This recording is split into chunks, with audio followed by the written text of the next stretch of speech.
കൊല്ലം നീണ്ടകരയിൽ വള്ളം മറിഞ്ഞ് മത്സ്യത്തൊഴിലാളിയെ കാണാതായ സംഭവത്തിൽ മകനെ കണ്ടെത്തണമെന്നാവശ്യപ്പെട്ട് അമ്മ രേഷ്മ കോസ്റ്റൽ സ്റ്റേഷനിൽ പ്രതിഷേധിക്കുന്നു. ജില്ലാ കളക്ടർ എത്തി കാര്യങ്ങൾ പരിഹരിക്കണമെന്ന് രേഷ്മ പറഞ്ഞു. ഫസ്റ്റ് ഞാൻ കോസ്റ്റൽ സ്റ്റേഷനിൽ വന്നു.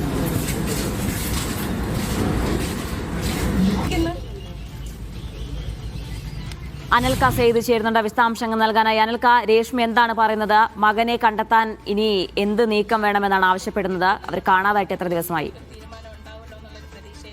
ജീന, അതായത് ഒരാഴ്ച മുമ്പായിരുന്നു ഈ കൊല്ലം നീണ്ടകരയിൽ ഇത്തരത്തിൽ മത്സ്യബന്ധനത്തിന് പോയ ഒരു കുടുംബത്തിലെ 3 പേർ ഇത്തരത്തിൽ അപകടത്തിൽപ്പെടുന്നത്. അതിൽ 2 പേരുടെ മൃതദേഹങ്ങൾ ദിവസങ്ങൾക്ക് മുമ്പ് കിട്ടുകയും ചെയ്തിട്ടുണ്ട്. അതിൽ 26 വയസ്സുള്ള യുവാവിന്റെ മൃതദേഹം കണ്ടെത്താൻ ഇനിയും കഴിഞ്ഞിട്ടില്ല. ഇതുമായി ബന്ധപ്പെട്ടാണ് ഈ 26 വയസ്സുള്ള യുവാവിന്റെ അമ്മ കൂടിയായിട്ടുള്ള രേഷ്മ ഇത്തരത്തിൽ നീണ്ടകര കോസ്റ്റൽ പോലീസ് സ്റ്റേഷനിലെത്തി ഇത്തരത്തിൽ പ്രതിഷേധിക്കുകയും ചെയ്തിട്ടുള്ളത്. ഈ പ്രതിഷേധത്തിന് ശേഷം തന്നെ ഈ കൊല്ലം ACPയുടെ നേതൃത്വത്തിൽ ഇത്തരത്തിൽ ചർച്ച നടത്തിയെങ്കിലും ആ ചർച്ച അത്തരത്തിൽ വിജയിക്കുകയും ചെയ്തിട്ടില്ല. കൂടാതെ അതിനുശേഷവും ഈ യുവാവിന്റെ അമ്മ ഈ പ്രതിഷേധ സമരം തുടരുകയും ചെയ്തിട്ടുണ്ട്. ഈ യുവാവിന്റെ അമ്മ പറയുന്നത് ഇന്നലെ വരെ നടത്തിയ തെരച്ചിൽ കോസ്റ്റൽ ഗാർഡും കോസ്റ്റൽ പോലീസും അതോടൊപ്പം തന്നെ നടത്തിയ പരിശോധനയിൽ ഇന്നലെ വരെ തന്റെ മകനെ കിട്ടുമെന്നൊരു പ്രതീക്ഷ ഈ അമ്മ പറയുകയും ചെയ്തു. കൂടാതെ ഇന്നു മുതൽ നടത്തിയ തെരച്ചിൽ അങ്ങനെ ഒരു പ്രതീക്ഷ തനിക്കില്ല, താൻ സംതൃപ്തയല്ല എന്നാണ് രേഷ്മ പറയുകയും ചെയ്തിട്ടുള്ളത്. കൂടാതെ ഇതുമായി ബന്ധപ്പെട്ട് ഫിഷറീസ് വകുപ്പ് മന്ത്രിയും അതോടൊപ്പം തന്നെ ജില്ലാ കളക്ടറും ഇവിടേക്ക് വരണം. അതുകൊണ്ട് തന്നെ ഇനിയുള്ള തെരച്ചിൽ നേവിയുടെ നേതൃത്വത്തിലായിരിക്കണം ഇതിനുള്ള തെരച്ചിൽ നടക്കണമെന്നാണ് ഈ രേഷ്മ പറയുകയും ചെയ്തിട്ടുണ്ട്. ഏതായാലും ഇതുമായി ബന്ധപ്പെട്ട് ഇപ്പോഴും നീണ്ടകരയിലെ പോലീസ് സ്റ്റേഷനിൽ ഈ പ്രതിഷേധം തുടരുകയാണ്. ബന്ധപ്പെട്ട വകുപ്പ് അധികാരികൾ ആവശ്യങ്ങൾ അംഗീകരിക്കണം. അതുവരെ കോസ്റ്റൽ പോലീസ് സ്റ്റേഷന് മുന്നിൽ തന്നെയായിരിക്കും. സ്കൂബ ടീമിനെ ഉൾപ്പെടെ ഇറക്കിക്കൊണ്ട് തെരച്ചിൽ വ്യാപിപ്പിക്കണമെന്നാണ് രേഷ്മ പറയുകയും ചെയ്തിട്ടുള്ളത്.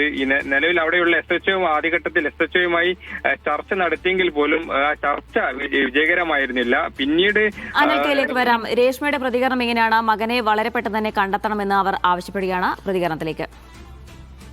പരാതിയായിട്ടാണ് വന്നിരിക്കുന്നത്. പരാതിയിൽ ഞാൻ എൻ്റെ ആവശ്യം എന്ന് പറയുന്നത് കോസ്റ്റ് ഗാർഡിനെ കൊണ്ട് ഇത്രയും ദിവസം ഞാൻ ഉദ്ദേശിച്ച രീതിയിലൊരു സമീപനം ഉണ്ടായില്ല. സമീപനമല്ല, ഒരു അന്വേഷണമായ ഒരു വിജയം കണ്ടെത്താൻ എനിക്ക് സാധിച്ചതായിട്ട് എനിക്ക് തോന്നിയിട്ടില്ല. അപ്പം ഞാൻ ഇത്രയും ദിവസം ഞാൻ പ്രതീക്ഷിച്ചു, പക്ഷേ ഇതുവരെ ഒരു പുരോഗതിയുടെ ഒരു ഇതെനിക്ക് തോന്നിയില്ല. അപ്പം ഞാൻ നേരിട്ട് പരാതിയുമായിട്ട് ഞാൻ വരികയായിരുന്നു. പരാതി സാർ സ്വീകരിച്ചിട്ടുണ്ട്.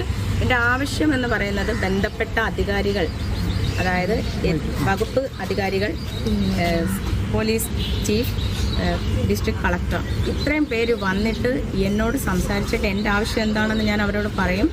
ആ പറയുന്ന എൻ്റെ ആവശ്യങ്ങൾ അംഗീകരിക്കുക. എനിക്ക് കഴിഞ്ഞത് കഴിഞ്ഞു. അവർ പറഞ്ഞു എന്നോട് വിദഗ്ധന്മാർ വന്നു, എല്ലാം ചെയ്യേണ്ട കാര്യങ്ങളെല്ലാം കഴിഞ്ഞിട്ടുണ്ട്. നമ്മുടെ കോസ്റ്റ് ഗാർഡിൻ്റെ ഭാഗത്തു നിന്നൊക്കെ ഒരുപാട് അന്വേഷണങ്ങളും കാര്യങ്ങളും ഉണ്ടായിട്ടുണ്ട്. ഏകദേശം എല്ലാ കാര്യങ്ങളും ചെയ്യാനുള്ളത് ചെയ്തെന്നാണ് പറഞ്ഞത്. പക്ഷേ ഞാൻ അതിൽ തൃപ്തയല്ല. എനിക്ക് ഇത് പോരാ. അപ്പോൾ എൻ്റെ ആവശ്യം എന്ന് പറയുന്നത് നേവിയെ കൊണ്ട് അന്വേഷിപ്പിക്കുക, സ്കൂബ ഡൈവേഴ്സിന് കൂടുതലായിട്ട് ഇറക്കി എൻ്റെ ആവശ്യങ്ങൾ അംഗീകരിക്കുക എന്നുള്ള. അനിൽക്ക സെയ്ദിലേക്ക് വീണ്ടും പോവുകയാണ്. അനിൽക്ക, അച്ഛനെ നഷ്ടപ്പെട്ടു, ഭർത്താവിനെ നഷ്ടപ്പെട്ടു, മകൻ എവിടെയാണെന്നറിയില്ല. അമ്മയുടെ മാനസികാവസ്ഥ നമുക്ക് ഊഹിക്കാവുന്നതാണ്. അധികൃതർ എന്താണ് ഈ വിഷയത്തിൽ പറയുന്നത്?